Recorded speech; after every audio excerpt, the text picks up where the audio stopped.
So let us continue our discussion regarding this particular chapter. We were discussing the properties of colloids.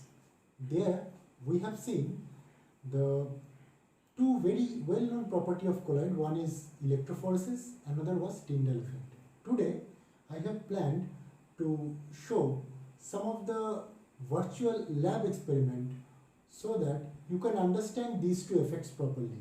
Number one. And number two is our next topic, which is the separation of the mixtures. The techniques of the separation of mixtures. I have decided to take you through a virtual lab where I am going to discuss with you by showing those animated videos that how it should be done. So obviously theoretical discussion will be done obviously afterwards, but for the time being we are discussing about the virtual lab as you can see in the video. So let us see how it should be done, because ultimately the lab activities has to be performed.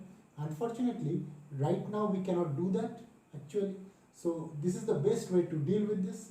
Don't worry, the theoretical part will also be discussed separately, but for the time being let us see these virtual lab techniques, how to separate the mixtures and the properties of two very well known properties of colloids. So let's see.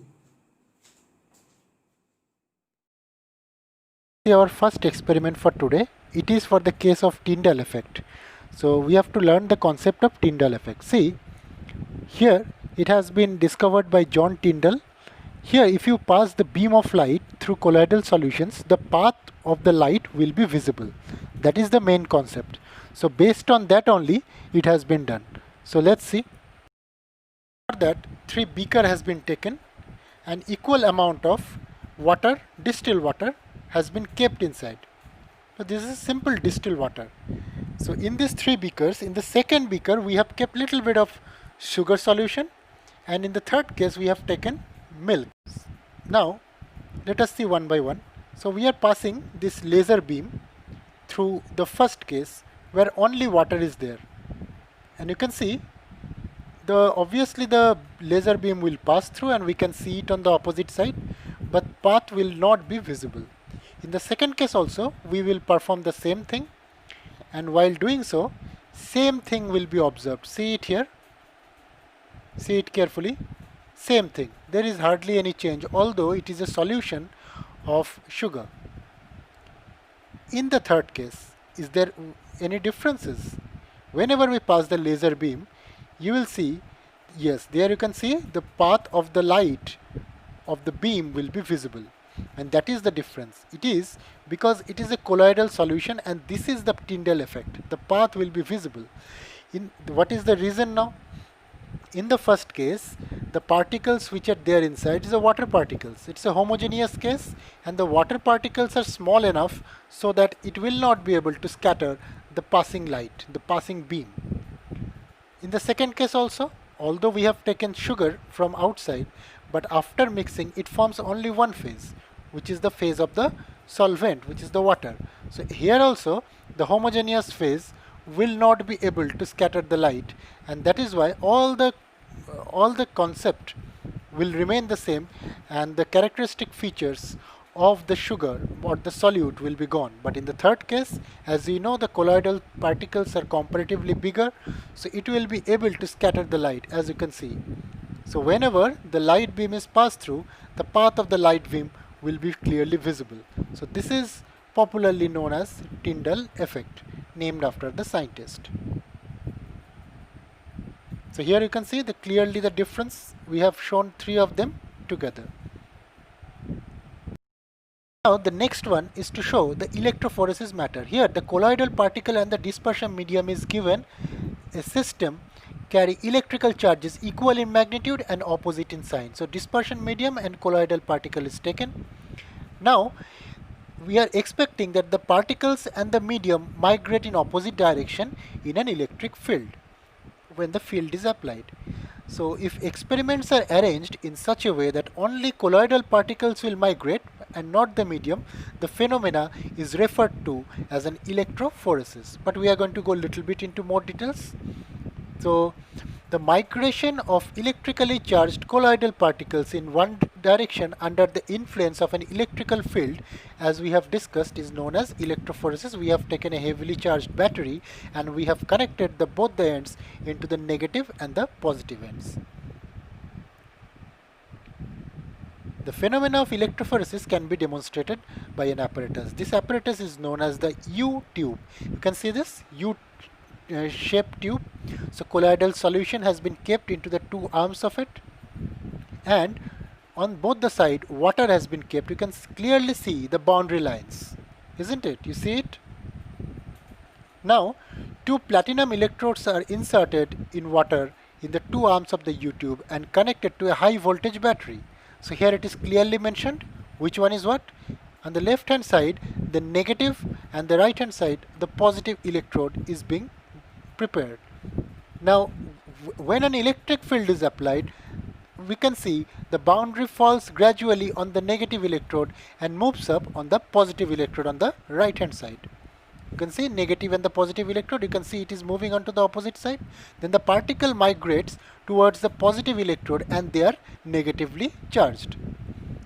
And if the reverse occurs, then the particle carry positive charges. So what we can say, that if the electrophoresis is allowed to proceed until the particles reach the oppositely charged electrode, the particles are discharged and precipitates out. This is known as coagulation. Now here we are going to see separation of mixtures using different techniques. So one by one we are going to see. The first one is the separating funnel technique. Here we have taken a separating funnel. As you see here, it is being clumped. Separating funnel has been kept, stand with clump, and mixture of oil and water has been kept. And we have taken filter, funnel also, and the beakers. Now we are keeping the beaker, we are keeping the funnel inside this, and we are passing the oil and water mixture inside. Stopcock is being closed. Now what will happen is, it will be, the oil will be floating. Now after that we will close it down and we will take it out of the clump carefully, and we are going to stir it so that the mixture is properly mixed. Now we are going to open the stopcock and close it properly, and we'll keep it once again like this. Now what will happen is, you can see, if we keep a beaker here, as you see the lower layer is always water, so it will flow down because of its density, and the upper layer will be oil. So whenever oil is about to be removed, we will close it down, yes, like this. Now we will take another beaker, here, and we will allow the oil slowly to come down. In this way we can separate oil and the water in a very, very simple way. It is one of the very, very well known process of separation of mixtures. You can see it is being separated now.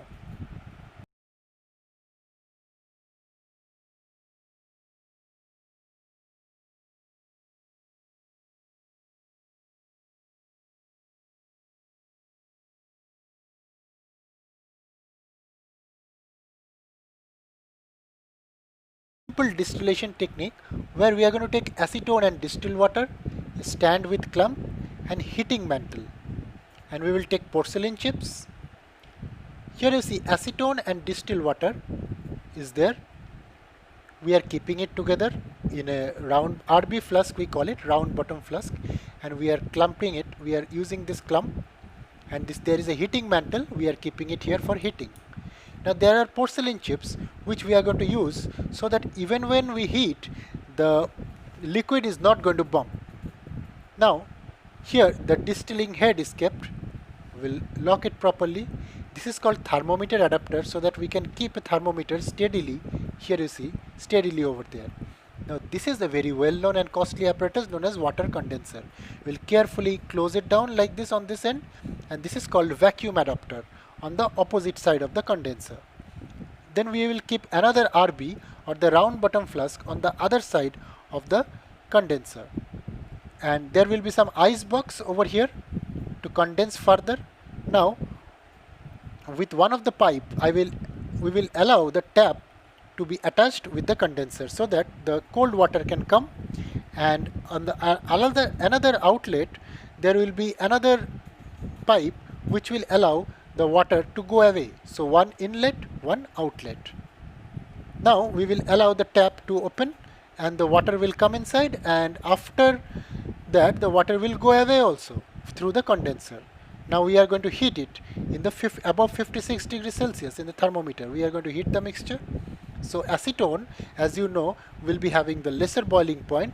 The vapor will come out and the vapor will be condensed in the round bottom flask, because first it is being heated and then it is being condensed. But the water will not be boiled because we are only allowing 56 degrees Celsius, and in this way, in the collecting round bottom flask, we will only get the acetone, not the water. And this is one of the easiest way of separating the oil and acetone. Next one is known as centrifugation. Although we don't have this apparatus in our lab, but this is being used in a very vivid way in various labs.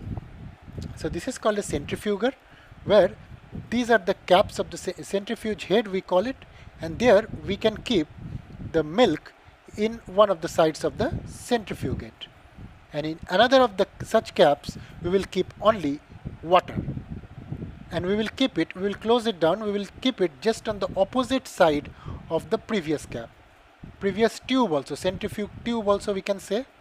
Now for 2 minutes we are going to centrifugate it. There it is going to rotate in a very high speed, and after that if you take it out, obviously water we don't have to bother, but in the mixture when milk was there, you can see the difference. The creamy layer has been come on the top and water has gone down.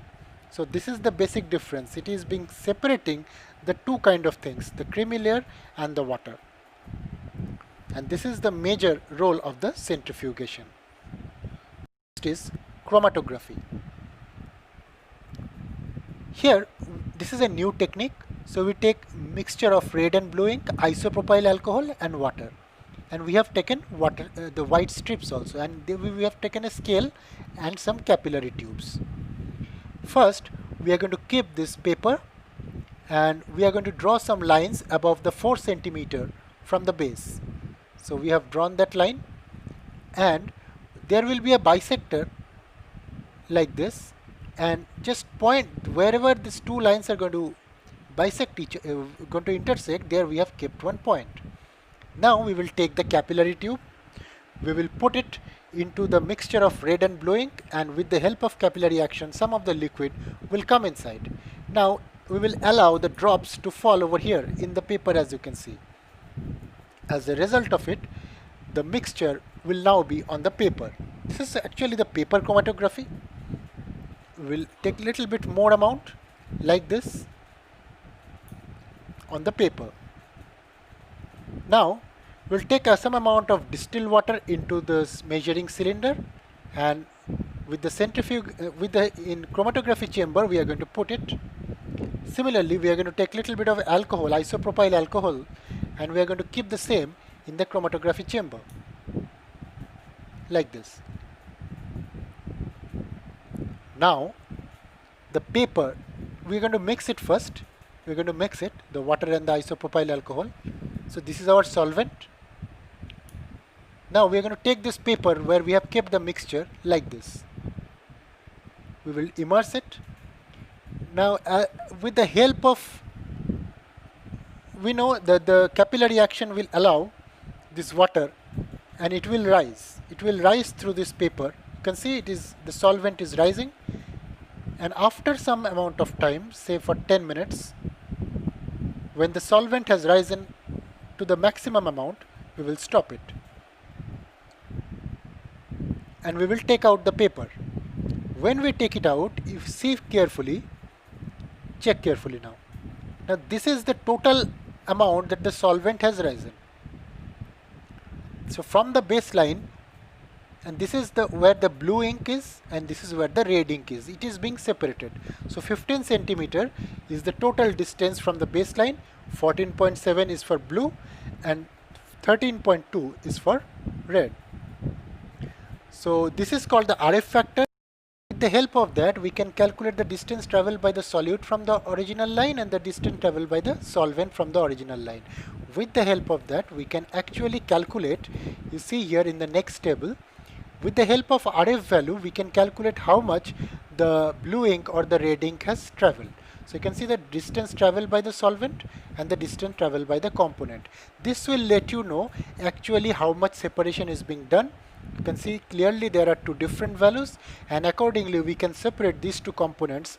One was red and one was blue. So this is the method that is being applied in the paper chromatography. This video, whenever you feel like there is any confusion, you can pause it and take the screenshot.